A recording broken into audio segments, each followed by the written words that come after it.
Good afternoon, and welcome to the fourth webinar hosted by the Think Bigger, Do Good policy series. I'm Jane McGavro, Executive Director of the Patrick P. Lee Foundation, and I am excited to serve as moderator for today's discussion on enhancing the capacity of the mental health and addiction workforce. The Think Bigger, Do Good policy series is a collaborative initiative by the Patrick P. Lee Foundation, PEGS Foundation, Thomas Scattergood Behavioral Health Foundation, and the Peter and Elizabeth Tower Foundation.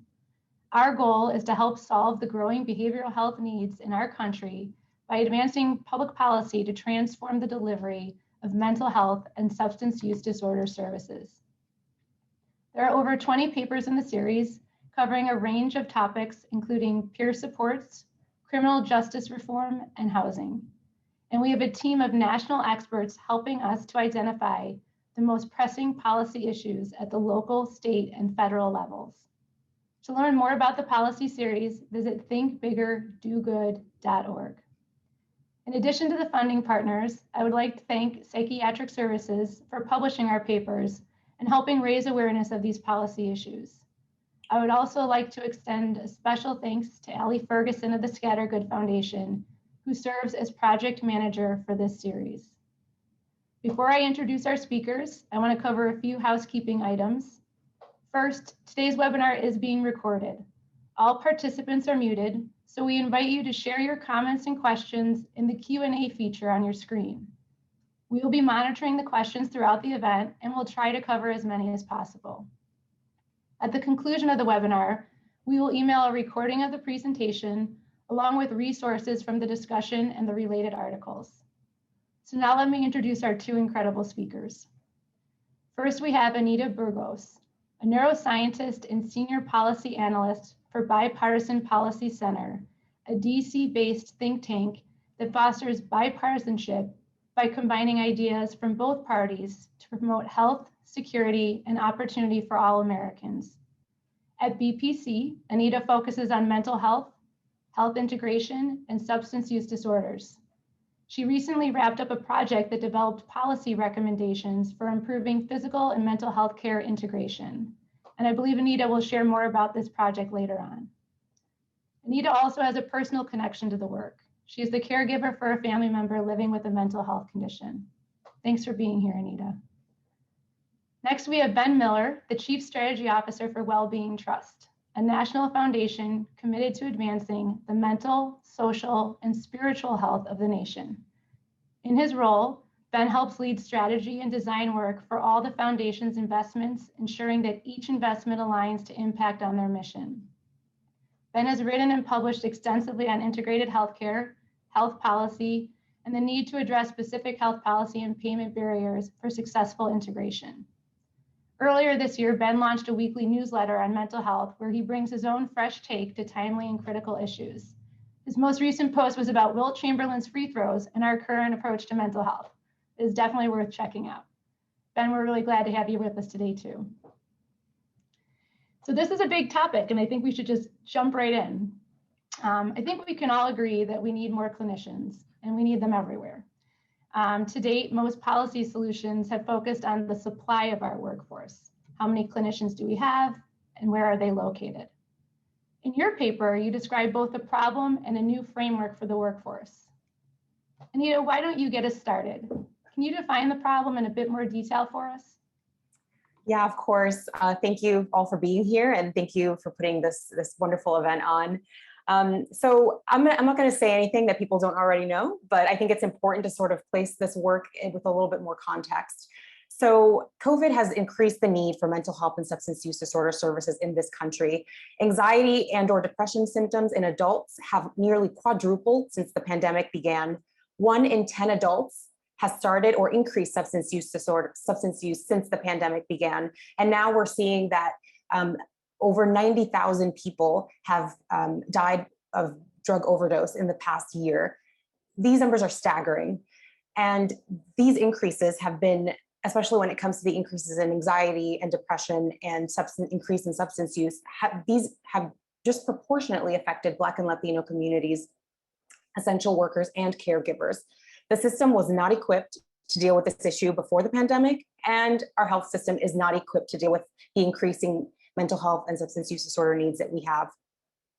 Our system is fragmented. The way that we deliver care and pay for care is siloed and does not encourage a holistic view of individuals and their care. There is a lack of insurance coverage, especially insurance networks with an adequate number of available mental health providers. There's a lack of clinicians, workforce shortages of mental health and addiction providers, especially in rural areas. And not only is there a lack of clinicians, but there's a lack of clinicians who represent or at least understand various cultures, lived experiences across races and ethnicities. And so within this context, we have started to put together a framework, which I believe that Jane and Ben, you will get into next. Yeah, Ben, why don't you take us through the framework and provide an overview for all of us? Absolutely, happy to do that. And I just want to say one thing in response to Anita's wonderful overview. Many of us that are on this call today probably are passionate about the issues of mental health around public policy. And one thing that I think is inevitable in any of our discussions is that we're going to talk about who's going to do what, where, and for whom, and at what cost. And so we'll get into that in great detail, but that's actually the question that Anita and I were trying to answer as we began this paper. Because we knew the data about wait times, we knew that most folks would languish in the system trying to figure out how to find a clinician that can address their needs in a timely manner. And so we were like, well, what can we do to enhance the overall capacity without it always being about having more clinicians? Because at least as long as I've been a professional, that's something that we always put at, on the top of the list for public policy, but we never achieve it. So this framework is in response to that. It's saying, hey, listen, this pyramid here at the top, when you have specialty providers, especially those in tertiary settings, we need to make sure that they're there when people are in a crisis or when we have more extreme or in-depth needs. But we can't forget about the other tiers here. This is not meant to be a hierarchy, as we say in the paper. This is really meant to show the complementary aspects between the various stages of how we think about workforce. So the three areas that we're going to focus on with you today are, if you look at the pyramid, the bottom three. And we really will begin with the importance of general care, primary care and mental health, especially primary care and mental health that's integrated. Anita alluded to this wonderful report that was put out by the Bipartisan Policy Center. We'll talk about some of those policy recommendations, but we have to do a better job integrating mental health into the fabric of primary care where most people show up. From there, we go to community health and peer support specialists. And I know we're going to talk about this too, but you can think of this as the next tier that oftentimes supports many of our traditional clinical enterprises, but who themselves may not be clinicians. And then the last category is really all of us. And I hope we get to spend a great deal of time talking about this. It's what we've framed as community-initiated care, but it's really each of our responsibilities in taking care of mental health and addiction with one another. Now, on either side of this pyramid, last thing I'll say, and then I'll be quiet on this one, you could think about costs and you could think about frequency of need. And what we tried to highlight is that it would be really inefficient for everyone who needed care to always go to the highest cost person.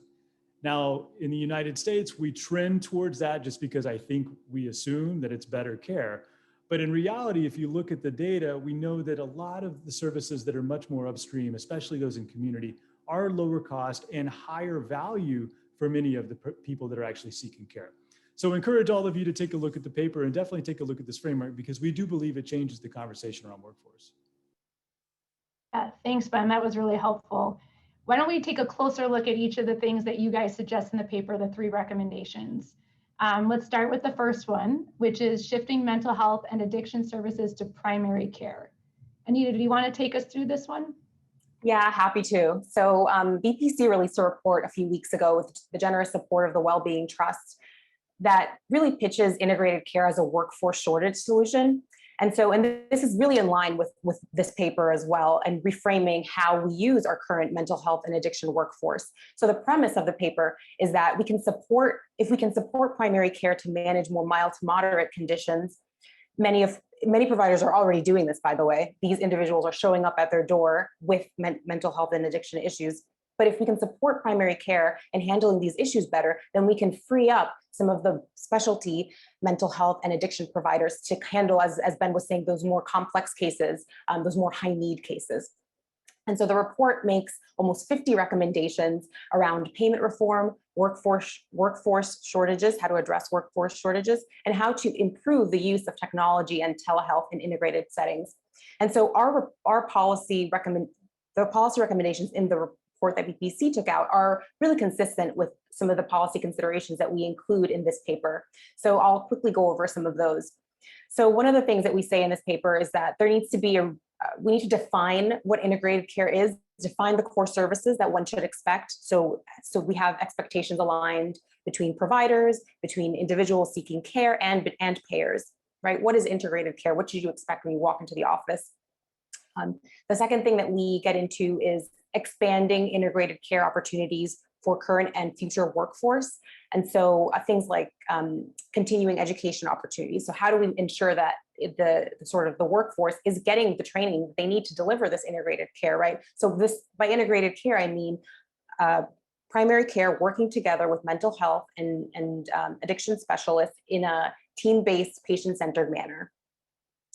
And so another policy consideration that we have in this paper is we ask that policymakers consider policy changes to address state licensure reciprocity issues and consider things such as a national framework or a model application. We don't specifically recommend either of these, but just sort of say that this is an important area that we need to look at if we want to start getting at some of the workforce shortages and have teams be able to comprehensive teams work together.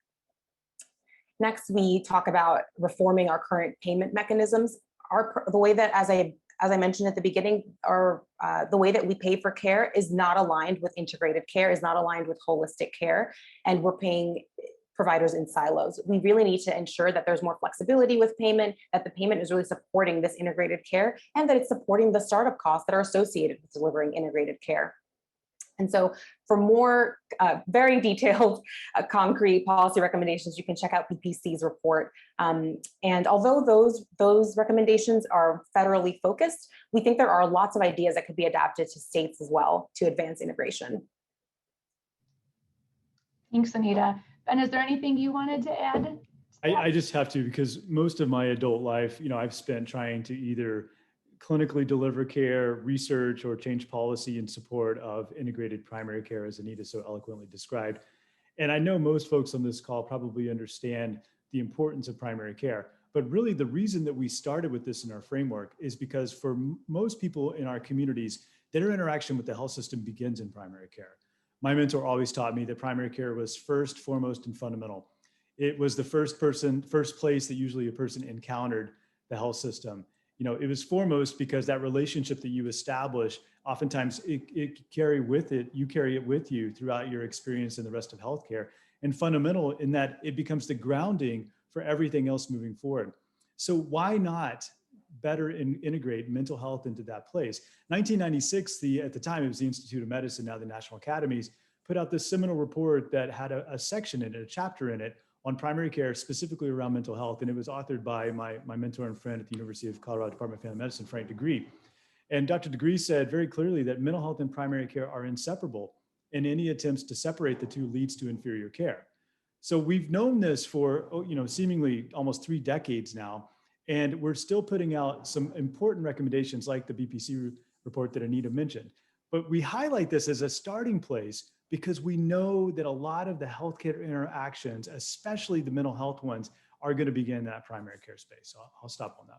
Yeah, and now I have to add, now you just reminded me of something that I wanted to say, Ben, and that's that for communities of color, especially those that have cultural and language needs, they tend to prefer to receive all of their care in primary care. So that could be another place where you can remove stigma, or you can increase access and really start closing some of these gaps between communities of color and the general population. Yeah, both really good points. Thank you. Ben, why don't we talk about the second recommendation, which is at the community level, and expanding the community-based workforce. So in the paper, you guys talk about peers and sort of non-traditional community workers and the role that they can play. Can you walk us through that? Absolutely. So just to take you on a little bit of a journey here, as Anita just described and we both talked to you about, once you leave the healthcare sector, there's a variety of other services that oftentimes wrap around you or are connected with you, and sometimes may have started in the healthcare space, but definitely extend more into community. And a couple that we actually highlight more than a couple, but I'll just give you 2 for now. Community health workers and peer support specialists. So peer support specialist is this, it's not new idea. It's this notion that if you've had a lived experience, whether it be a mental illness or an addiction, that the likelihood that you're able to relate empathically with someone else is higher because you've been there, you've been in their shoes. And so being able to offer up some type of intervention to individuals that have been in similar experiences as you is something that we've been trying to embrace for some time. Now, interestingly enough, CMS, going all the way back to 2007, has supported peer support specialists because the evidence is so robust that it actually is an effective way of addressing issues of mental illness and addiction in our communities. So we highlight that as an example of why aren't we doing more here? Why don't we have our community health workers trained more often in mental health and not just, whatever they might be trained in? And so we highlight these two as examples, but because COVID's here, we lift up another one, which is around contact tracers. And we're basically calling out the need for all these auxiliary and really important, more non-traditional workforce that it is their responsibility as well to be able to address issues of mental health. Imagine the power of what happens if there's a home visit from a community health worker in your community and they ask you about mental health. The interaction that you're going to have with them on that topic when they're sitting in your living room versus you're sitting in a clinic is totally different. As someone who's had the good fortune to actually go into a lot of homes and work with a lot of families, I can tell you, when you're on their turf, it's a different feel and it's a different conversation. But if we don't ask about issues of mental health and we simply do more of the physical health side of things or the compliance side of things or making sure that people have, checked a box or taken a medication, we miss a huge moment for us to, again, extend the parameters of what would not be necessary for us to enhance capacity for mental health. So that's in the second chapter or second tier. And we highlight some recommendations there, some of which are pretty obvious. For example, if you're going to enter in and be a peer support specialist, or you're going to be a community health worker, there has to be a way that you make a livable wage. There's got to be a way to compensate you properly so that this becomes a job that can take care of your family. And if you go around the country and you talk to folks that have been in these positions, they will tell you, I love what I do. I make a difference. The community will tell you, you make a difference. But then can they afford just for that to be their one job? Or do they need a second or a third job to keep the lights on in their house? So that was the second tier. And we believe that that's complementary to the primary care that Anita started with. But we also think that it needs to be something that more aggressively could be expanded to allow for more folks to have access to mental health. Yeah, I think that. Go ahead, Anita. Yeah, I just wanted to quickly add that's so great and so important. And I think that one other thing that can be beneficial of having a community-based workforce is that this can increase the diversity that is on a healthcare team. And so we know we need more MDs who are people of color, especially Black and Latino. But if there are other roles that individuals can play on a care team, and we think that community-based workers is a really great place where you're embedded in the community, you speak the language, you can have lived experience. There are ways that you can really connect with the individuals who are seeking care. And I think just to sort of emphasize here that sometimes community-based workers can be the providers themselves. Sometimes that's all a person needs, but sometimes a community healthcare worker could be community-based workforce rather could be a bridge to another tier in the pyramid. So I think that's an important point to highlight as well. Yeah, I just want to share that we did do a webinar on peer supports, and I think it really ties into actually this conversation as well. So I encourage everyone to check out our website if they want to watch that recording and follow that discussion around peer supports and the important role that they play. But all these issues we know, right, tie together, and there's a lot of overlap. I do have a question for you about the first recommendation. Do you know, are medical schools sort of prioritizing including a mental health sort of component for physicians, or is that really just still for specialty? If you're going to psychiatry, then you might do that. Is there like a general curriculum that includes that for physicians? So sadly, there's no consistency across medical schools as to how much you might get. Technically, there's some exposure, but if you look at some reports that have been put out specifically around substance misuse or addiction, they will say hours. And when you're a medical student and you're going through the formative process of your 4 years in training, to only get hours in something around mental health and addiction is not really that great. Now, where most people get exposure is in residency, but that's also, it differs based on your specialty. And so if you're a family medicine provider, you're going to get a lot more exposure to mental health because it's required as a part of your training. Versus if you're internal medicine, you still might get some exposure, but it's not at the same level or as required as much as family medicine. Obviously, if you go into psychiatry, you're going to get lots of mental health exposure. But the question then becomes, as a psychiatrist, do you get exposure to primary care? And so there's a lot of these like weaving that we need to do with training and education. And so one of the things Anita and I talked about, which we didn't embed as much in this paper, is that the ideal would be for folks to grow up together, whether it's medical school, graduate school, that you are acculturated to someone who's going to be doing something very different than you, but you learn what they're like early on in your own personal journey or training and education journey. And so I think that's something that's necessary, essential. We have not changed the accreditation of medical schools and graduate schools to make this a #1 priority. But I do think if you talk to the kind of the savvy folks that are out there looking at these issues, that's one of the areas that they will highlight we need to do a better job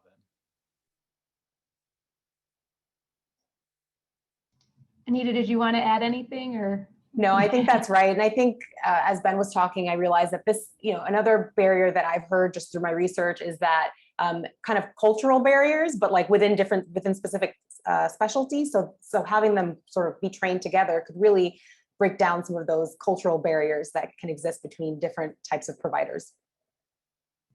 Great. The third recommendation you guys talk about, I thought was really interesting because it focuses on sort of the individual role, what all of us can do in the public. So I'm not a mental health professional, but I was really tuned into this one. So Ben, do you want to take us through or start us off on this one?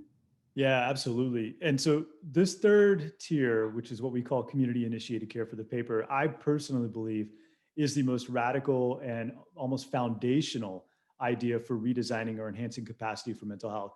And it comes back to the premise that most of us outside of the clinical settings don't know how to talk to each other on issues of mental health addiction. And if we were in a room together and I could see all your faces, I mean, one of the questions that I like to ask is, how many of you would know what to do if a loved one or a family member was in a mental health crisis or was actively experiencing, suicidal ideation or whatever it might be? Would you know where to go? Would you know what to do? Would you know what to say? And if you look at the data now, the younger generation, the next generation, they're more comfortable talking about these issues. It still doesn't mean that they know what to say. So the premise here is that we have an opportunity to train each other to address evidence-based psychological interventions that actually could be immediately impactful.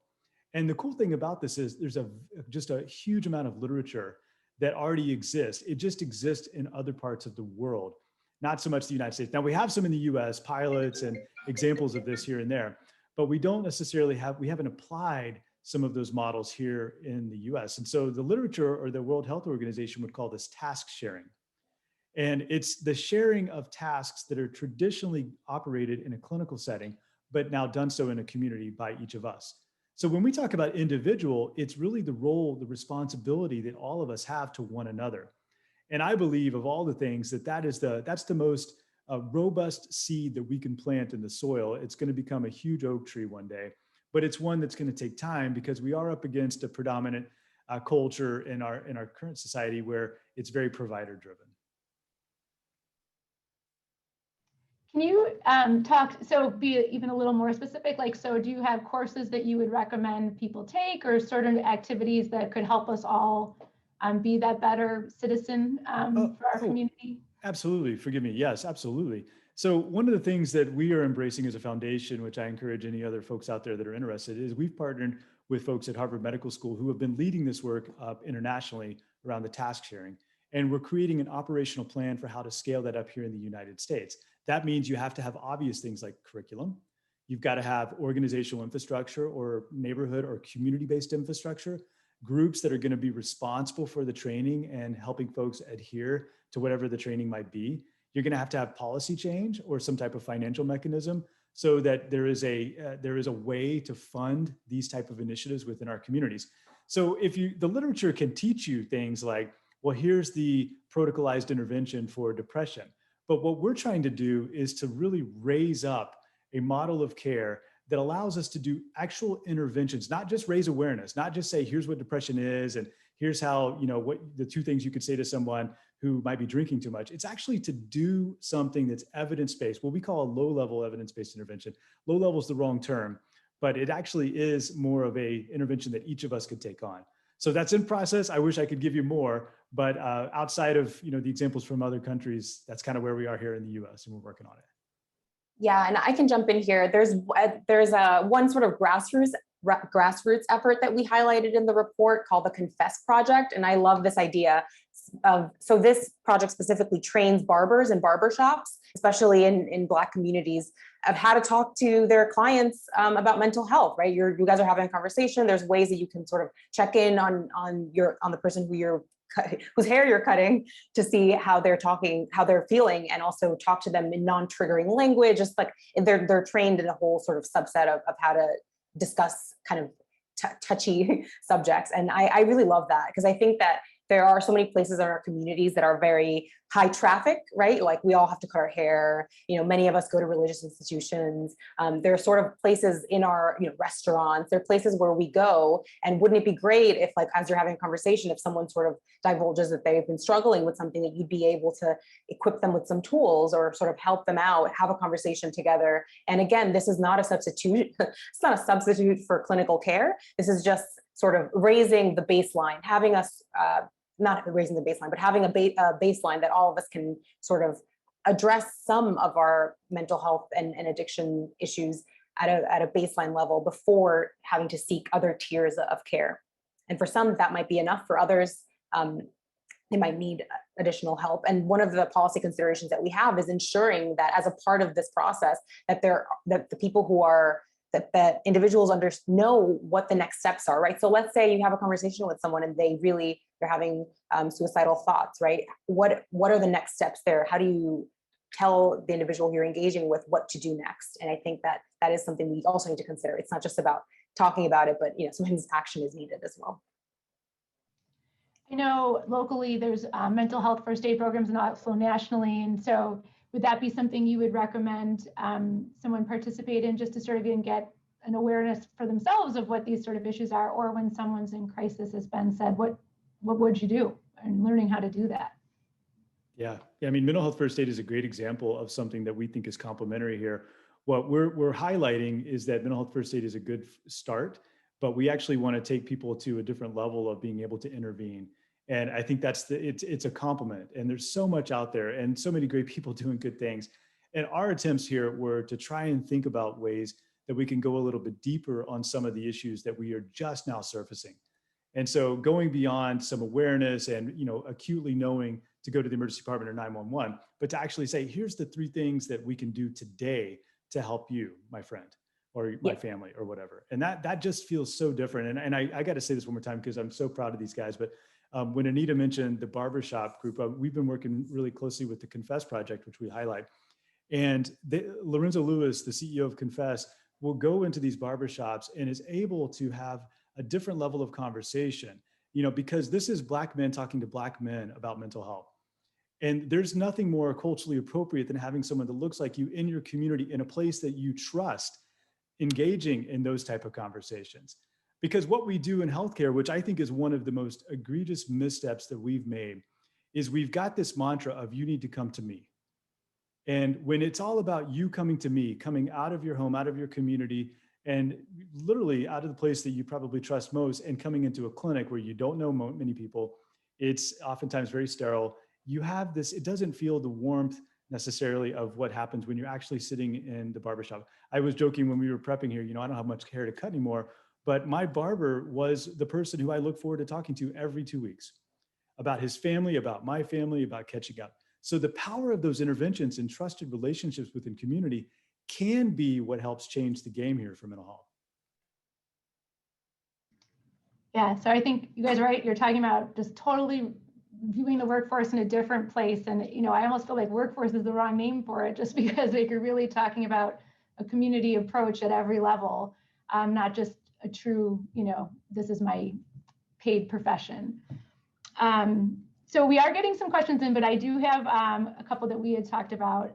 And it's the American Rescue Plan. And I'm wondering if one of you wants to talk about any opportunities that might be there for us to be considering.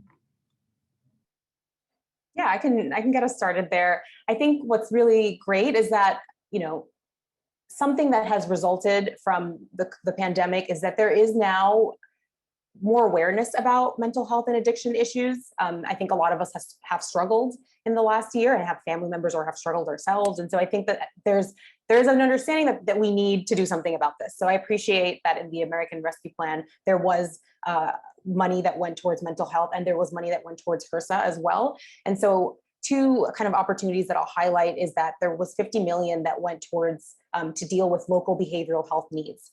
And in that sort of section, they highlighted evidence-based integrated models of care as something that a category of things that you could spend money on when addressing local behavioral health needs. And so just wanted to highlight that although the ARP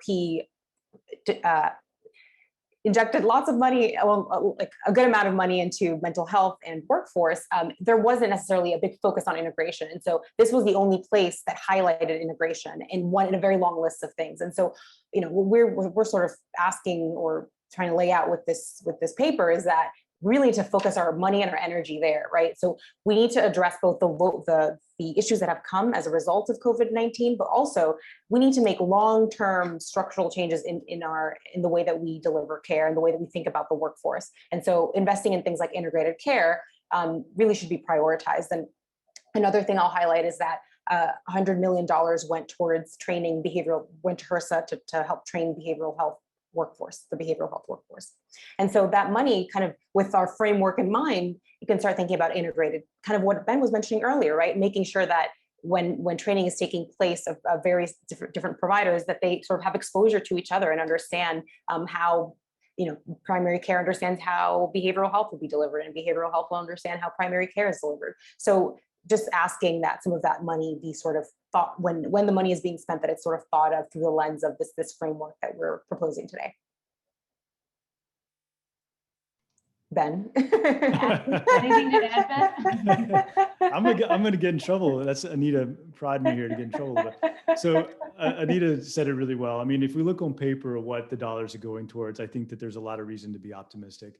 And I think this administration signals that it's sending specifically around mental health and addiction, whether it's through ONDCP recommendations or who's our new Surgeon General and Dr. Vivek Murthy. There's a lot of really positive signs here. The cynic in me is one that really calls out and asks the question, does more money into what was already broken really change anything? And I don't want to minimize the fact that more resources are helpful, but I think at the same time, and Anita said this nicely, we've got to be thinking about those structural reforms, that it is simply almost like unconscionable that here we are in 2021 losing more lives each year to preventable causes, drug, alcohol, suicide, the deaths of despair. And we know that the reasons we lose those lives are multifaceted, but a lot of it is, in many cases, is because we simply don't have the structures in place that allow for people to have their needs met. And when I talk about needs, I'm not just talking about access to mental health services, which is what we get at in this paper, is that just getting a clinician on the line to help you isn't going to figure out a way that you can pay your bills. You could figure out a way to cope with it. Sure, that's great and fine. But unless we have some social economic stability, it's really hard to sometimes just talk about, well, I'm not feeling so great.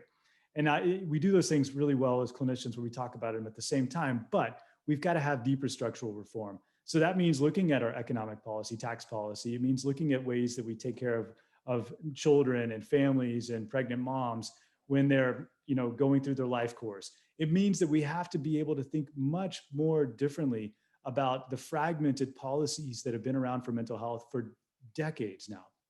And I can point back in history, and I won't do this, it's a different conversation, different webinar for another day. But I got to tell you, I think if all of us understood the foundation that we're on and how faulty and cracked it is, and how we keep putting more on top of it, eventually there are pieces that are going to fall off and break. And what I don't want to do is keep putting more money into something that's not working. What I'd rather do is have leadership that challenges and aspires to this new vision. And we've outlined some of that today. Integration is a mantra we should embrace, but we've got to support it through regulation, through policy change. It can't just be more money. We've got to think of ways to really codify it through some of those broader transformative efforts that we need. So I'll stop there. I don't want to be too much of a glass half empty. It's great, but. No, I think that's a wonderful point, that we are spending a lot of money and we're not getting the outcomes that we want. So rethinking that delivery of services and how we define things is so important. I do want to take some of the questions that we've gotten in. So someone actually just asked, can you define in more detail integrated care? Often big private hospitals talk a good game when it comes to this with low-income communities especially. So we've talked a lot about integrated care, but maybe we can provide a little more meat to that for everybody. Ben's written so much about this. Do you want to take the first stab? I don't know. I kind of want to hear what you're going to say. Why don't you start it and then I'll just kind of close it out. Yeah. So I think, as I was saying earlier, it's a team-based approach. So you have mental health and substance use disorder providers working with primary care in a team-based, patient-centered manner. And I think I talked about the core services that can define integrated care. So I can go through a couple of them just to sort of have people understand kind of what that would look like. Actually, I won't do that. I've decided I'm going to tell you a story about what my experience is with integrated care through my mother, to give you a sense for what that looks like. So my mom has a mental health condition, and she has more integrated care now. And so essentially that means that she has a clinical social worker, a nurse practitioner, a care coordinator working together on the same team, and they're also on the same electronic health system. So right there are two things. One is that you need to have the primary care and the behavioral health providers working together. The second is that you need to have them work kind of on the same electronic health system so that they can exchange patient information. Sometimes I talk to my mother's clinical social worker and I tell her, listen, like this is going on. She's like, I'm sending a note to the psychiatrist and to see if she's been noticing the same thing. So there's just this seamless communication between all the providers. I'm looped in, right? That's another part of integrated care, looping in the families. So I talk to her providers. They call me if they have questions. I call them if they have questions. We work with my mother, and she manages a lot of her own care. And so then there you have kind of self-managing of your own symptoms, which is another care aspect of integrated care. So those are just a couple of examples. And another thing I'll mention is the care coordination piece. So there's a care coordinator who ensures that my mother is making all of her appointments, is checking in with the providers, making sure they're communicating with each other. And so the care coordination piece is another key element of integrated care. Yeah, that's beautiful, Anita. Thank you. Because I think it's important to view this from the perspective of the family, because it's that fragmented discontinuity that frustrates so many of us. And you said the right word. I love the word seamless, because when you think about defining things, sometimes there's subjective and objective ways of defining it. But I think that seamless is something that you can feel. Continuity is something you can measure, and it's a really powerful thing. So I'll just say, back to the question. I spent a lot of years working on this document that I just shared in the chat bar. And we did this in partnership with a lot of experts in the field. And it was an attempt to create a lexicon for defining integrated mental health and primary care. And you can see the struggles in there. When we work with state policymakers or our federal leaders, oftentimes we usually say there needs to be parameters on what is integration and what is not integration. Because if you just say integration, it becomes, again, like I said, this fancy buzzword that's got no clear boundary. So integration could just be something like, well, we've got a mental health bumper sticker that we give you when you leave the clinic. That's not sufficient. We actually need to have the teams that are grounded together. And that's not just integration clinically. In some cases, it's integration financially. And I saw that was one of the questions that comes up. So maybe we can talk about that in a second. But it's also integration that happens administratively or operationally.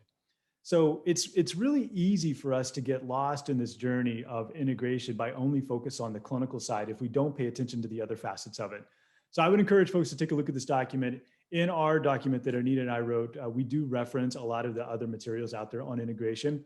But no matter where you are, no matter what you're doing, I think if you do not clearly define it and it's not done consistently, then it's not going to get done well.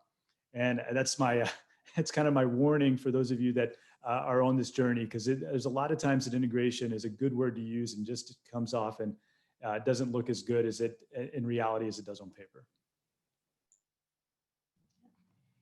So another question that we received was, can the U.S. build a robust mental health care workforce without higher wages and a federally financed, authentic mental health care system? No. we all want to say. No, obviously there needs to be, I think there needs to be investment in the workforce in order for, especially when it comes to the wages. And we talked about this a little bit with the peer support and the community-based workforce. And in the BPC report, we have a whole section on payment reform. And we talk about how to pay providers more, give them more resources for doing integrated care, but also make sure that there's the accountability piece is there as well. And so one of the many recommendations that we have in the BPC report is that we look at the existing federal payment structures. We look at Medicare Advantage, we look at Medicaid managed care, we look at accountable care organizations, and we say, okay, they already have financial incentives in place, they already have accountability structures and performance metrics in place. So how do you use those levers to advance integration, to have some accountability for integration as well? And so that's one example of how you can pay. I think it's really important to pay, livable wage and pay for the services, but we also need to have that accountability piece to make sure that those standards are being met, that integrated care is actually being delivered. I mean, we have so much money that we spend in the healthcare arena. It's just a shame that we sometimes don't prioritize where we spend it a little bit better. And I don't want to go on a tangent here. I feel like each one of these could be different webinar topics for another day, but there is a lot of waste in healthcare. There's also a lot of high cost, uncontrollable growth in terms of cost, healthcare procedures, and, in some cases, clinicians that don't necessarily, they're worth money, but are they worth as much as we pay them when we have amazingly powerful community health workers, peer support specialists who get paid $30,000 a year and can barely get by? And so I think that this is a moment for us to really reflect on those times of where are our dollars going? How can we invest more properly into the things that actually will add value? And then to define value, not by me as the end entity that's looking to make the dollar, but by value of what is best for the community. When the value is determined by the family or the person actually receiving care, that's a much more effective thing to invest in. So I'm going to get off on a tangent here, but it's a great question. And I agree with Anita that the answer is just really no. Here's one that came in. Do you have any programs for Asian Americans? Because our culture is different and we very often don't like to talk about our problems. A program where we don't feel bad to talk about what's going on. So probably something like that barbershop program you were speaking of. Do you know any specifically for Asian Americans? I don't for Asian Americans, but I'm very glad that question was asked, because the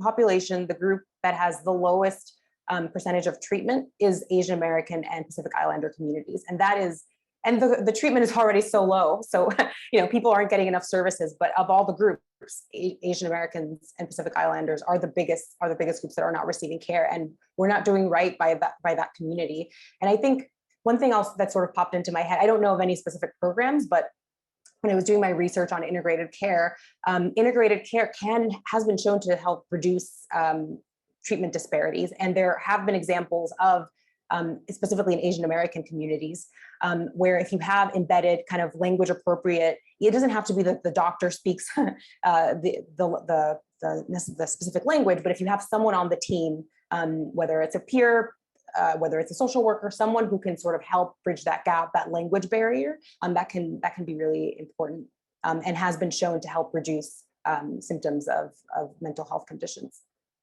But that's part of the reason why that third tier that we've been talking about today, the community-initiated care, is so important. Because when it's delivered by community, in community, for community, and the people are experiencing the same things you're experiencing or are from the cultural, ethnic background that you're from, it does provide a different level of experience for you. And I think that's what we're trying to get at here, is if you look at the mental health workforce, there's not a lot of diversity.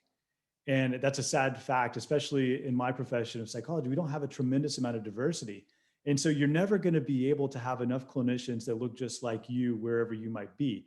So to be culturally competent, yes, we could train clinicians to be culturally competent, and we should, but that's part of the reason why this idea around community-initiated care is so powerful and disruptive, because it does allow for us to receive those type of interventions and needs in a much more timely manner through the people that we might relate to. The example that I've given a lot, which I know many of you are probably familiar with in the literature, is training in other countries, training grandmothers in these villages to work with Black men.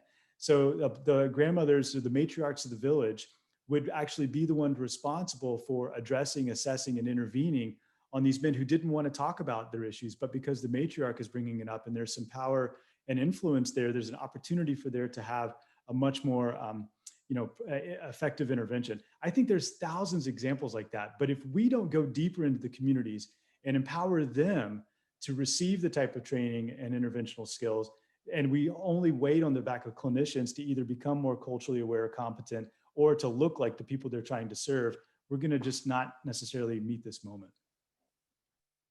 And I feel like that's more of a long-term solution too, right? Like in order to get all these, in order to diversify the workforce and get, at the level of MDs, like that's going to take a long time in terms of having, setting those pipelines, educate, getting that level of education. But why not? If we really want to address the problem now, there are people in the community who can be trained right now to deal with mental health and addiction, or at least help us be more versed in mental health and addiction. So why not start there?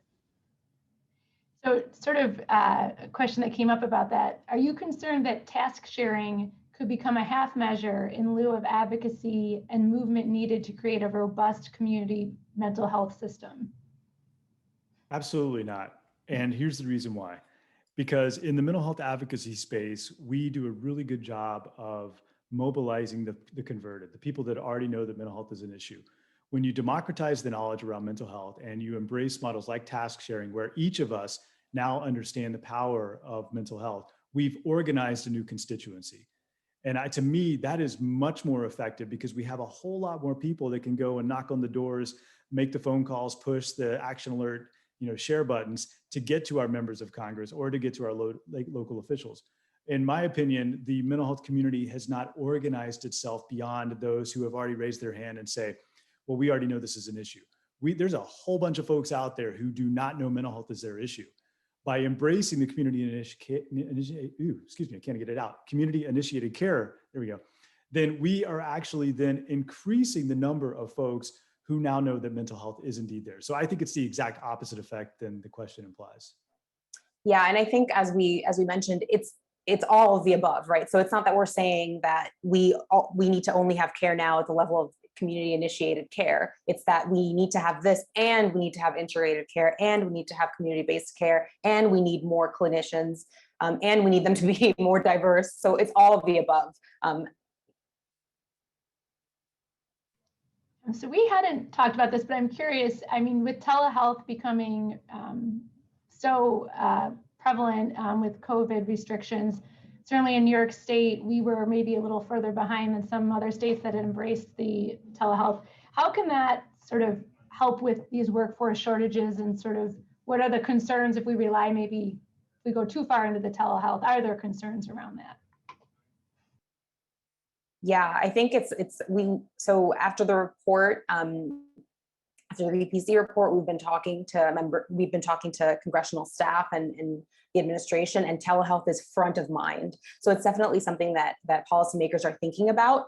And we think that it could be a fantastic opportunity. We talk about this in the report as well. We think it could provide a really great opportunity to give individuals more options, right? Because for some people, in-person works best. For other people, they can't access that in-person, or they prefer to have engage with a provider through telehealth. And one other, on a personal note, my mother has gotten all her care in the pandemic through audio only. She just got a smartphone for the first time in her life. So she didn't have a smartphone for most of the pandemic. And she's a Spanish speaker. And so now she's attending weekly group therapy sessions in Spanish. And she never would have gone, even though she lives in New York City and there are a lot of providers, thankfully, and a lot of them speak Spanish. It would have taken her 3 buses to get to this therapy session. She was not going to go once a week to that therapy session. So saying that as an example, because it can just really not open the door in a bad way, but just give people more options for how they can get their needs met. And I think that's really important and very in line with kind of what we're talking about here. One other thing I'll say from the BPC report is that we also talk about psychiatric consultations.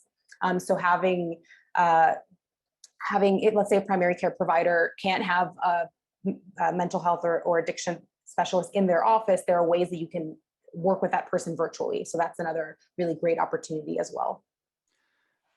I agree with everything Anita said. And, we've looked at the data around increase in utilization from telehealth. I do think it's something that now that we've offered, it would be really shameful for us to take away. However, and this is my kind of the unintended consequences of potentially a good thing, is that this drive towards integration is all about teams working together. And my biggest fear is that telehealth takes us away from that, where it becomes about me and my clinician and not me and my clinician and my team. And so telehealth is very much, those of you that have experienced this, it's really nice to have had when you can't leave your homes. And it's really nice to have the care comes to you. And I think it should be an ongoing offering and complement. But we need to continue to incentivize the clinicians to work together. Prior to the pandemic, we always had stories about clinicians not talking to each other, the lack of, coordinated care that was occurring between clinicians and providers. So how do we make sure that this doesn't end up doing the same thing? So that's a big caution. The second thing is that while I do think that it should be an offering, as I said, I think it should augment or complement some of the other services that are already out there so that people feel like they have a choice. Now, as I've said at the beginning, I don't think bricks and mortar and going to a clinic is always the answer. I actually still think the clinicians need to come into the community. But if some people want to have the telehealth as something that they want to use, go for it. Other people might not. And that's kind of an important point. And then third, because we've already addressed the issue of disparities, we know that not all communities are going to have equal access to broadband, not going to have equal access to a private space they could go and talk to a clinician, not have equal access to even a smartphone. And so even, audio only for some people might work, but might not for others. We just need to be aware of that so that we don't further increase some of those disparities that were already so pervasive. Yeah, thank you. So this question came up. We're going to switch gears a little. Does your report address the medical field's reluctance to incorporate the ACEs model? Are there recommendations to address this? Oh, Ben, why don't you go first? Okay, I don't think we hit on it in the Scattergood report, though I do feel like we should talk about it more often. I mean, the country's going through collective trauma right now, and some communities experiencing this trauma much more than others.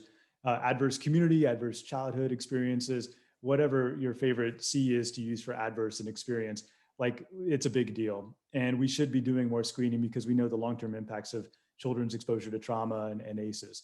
So the short answer is there's always been a reluctance to address some of these more social/mental health issues. And I'll give you one example. Just a couple of years ago, there was a study that came out that looked at the number of primary care practices that screen for depression, right? Depression. I'm not even talking about going deeper into ACEs. And it was less than 5% of primary care practices. This is after CMS changed the rule to actually pay for annual depression screenings. So we couldn't blame the fact that we weren't getting paid to do it as to why we weren't doing it. There's still that culture that exists out there that it's just not something that I have time to talk about, or it's not something that I want to bring up. And I worry that ACEs are somewhat in the same boat. We're seeing people begin to talk about it more often. We understand the importance of it, but many people, like mental health, their next question is going to be, what do I do next?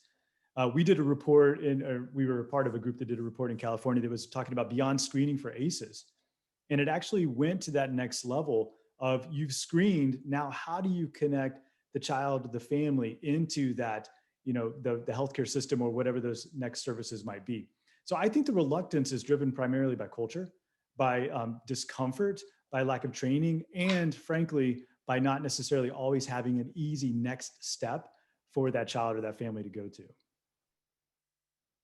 Yeah, I think all I'll add here is that we heard that a lot during our stakeholder outreach, particularly when it came to mental health, screening for mental health conditions. The providers would say, primary care providers would say, well, what are we going to do next? We don't have enough providers in network to send, if we identify that this individual has depression and they can't find a provider for that, like that's really hard for the primary care provider. So working to having a more integrated health team where you can call, even if it's a psychiatric consultation, you can sort of call someone and have them help you treat this person in the primary care office, or have a robust network where that's reflective of available providers, right? Like these are things that policy changes that need to happen as well, along with increased and robust screening. We're almost at time, but I do have one last question for each of you. So what is the one word that describes how you feel about the state of the mental health substance use care today? And Anita, I'm going to let you go first. I feel like we might have the same word, fragmented.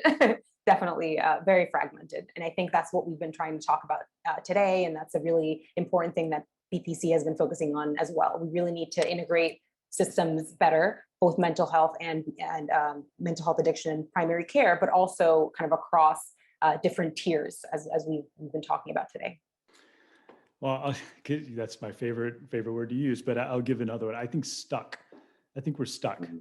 And it feels like we need some type of incentive or catalyst to pull us out. And it's whether it's going to be through investment at the federal level, at the state level, or leadership really challenging us to a bigger vision. It does feel like we're a little stuck. And because of the data I mentioned and the trends that we're seeing, we're just not going in the right direction as a nation. So I think we got to get unstuck. We got to do something about that. Well, I think this has been an incredible conversation. I think Ben's right. We could have like 20 spin-off webinars on some of these topics. And unfortunately, we didn't get to all the questions, but I do want to thank everyone for being so engaged during the webinar. And I, really, Anita and Ben, thank you so much for taking the time, first off, to author the paper. It's such an important topic, one that I know the funding partners really are concerned about and looking to. And so helping us rethink how we do things and expand how we're doing things is really helpful. I also just want to thank everyone who joined us today. We had hundreds of people from, I could tell in the chat box, all over the country and beyond. I think I saw someone from Egypt, which is exciting. So thank you for participating in the Think Bigger, Do Good webinar. As a reminder, we will be sending an email to follow up, which has links to this recording, as well as the articles that Ben and Anita have referenced, and a feedback survey. So please take the time to let us know how we're doing, how we can improve. If there's other topics you'd love to hear us talk about. And please be sure to visit thinkbiggerdogood.org to learn more about our work and to access these papers and our past webinars. From all of us here at Think Bigger, Do Good Policy Series, we hope you have a great day. Thanks so much, everyone.